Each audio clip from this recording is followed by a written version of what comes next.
Fracking is the process of extracting natural gas and oil. In Florida, it would be mostly for natural gas, but of extracting that natural gas out of the ground via a process known as hydraulic fracturing or fracking. That is to say that a slurry of toxic chemicals are put together, shot down a concrete tube, essentially a casing, into through your groundwater, through the aquifers. It will then continue on for about another 1,000 feet or so. And once it gets down there, it will be shot out into the soil. Now, we know for a fact that not most, but a great number of wells use carcinogens in that slurry that goes down there, and it breaks apart, and there's no way to control it once it gets down there, but it's used to break apart the soil so that the natural gas is then comes back up to the surface. What we've seen, what academics and scientists have pointed out time and time again, there are a number of significant health issues that go on, whether it be cancer clusters, whether they be reports of newborns having birth defects at a high rate. It doesn't really matter. Seeing high levels of radon in air. Rural areas having air quality similar to that of Los Angeles or Chicago on its worst days. And we're talking about areas with thousands of people, not millions of people, but thousands of people having the same air quality as downtown Los Angeles in Utah right now. In a rural area in Utah, their air quality is as bad as downtown Los Angeles on its worst day. There's a rural community in Ohio that can say the same thing, except they can exchange Chicago for Los Angeles for comparative purposes.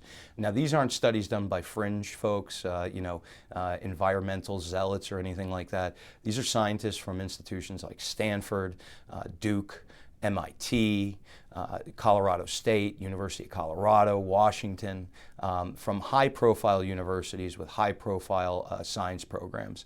And they're all pointing to the same thing. Over 550 studies now point to serious health, ecological, or environmental impacts dealing with the actual culture of a community.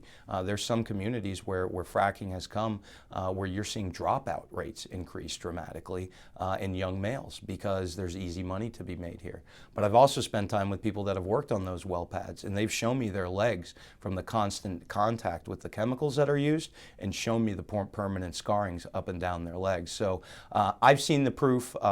There hasn't been really any scientific proof issued back in the process of fracking's defense by any of the sponsors of the bill, but that's what we're here for, is to have that debate and see what will win the day. The prospect of environmental degradation and health issues that will wreak all through Florida, but it's really not my decision to make. I can only present the scientific proof and hope that that's enough. And I can tell you from the amount of people that actually voted for the bill to allow fracking to occur in Florida, that a number of them came to me and were very specific that they were terrified of the vote they just took.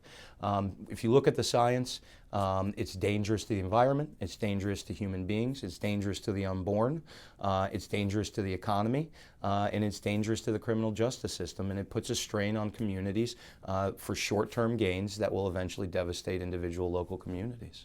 Are there other ways to get natural gas? As of right now, from the depths that they're talking about and the gas that they want to get, no, it's kind of fracking or bust. And that's where we've kind of been stuck right now, is what are we going to do with this? Are we going to move forward on this?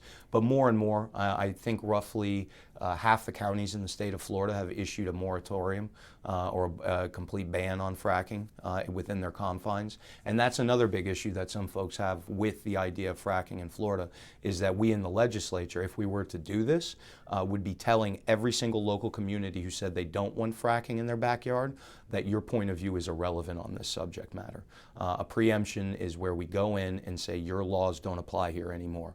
Your local community, your local control is going to be stripped away because we in Tallahassee know best. And I think that the average citizen in Florida knows the exact opposite, that quite frequently in Tallahassee we don't know what's best, but we do know what's best for a small handful of people to make millions and millions of dollars.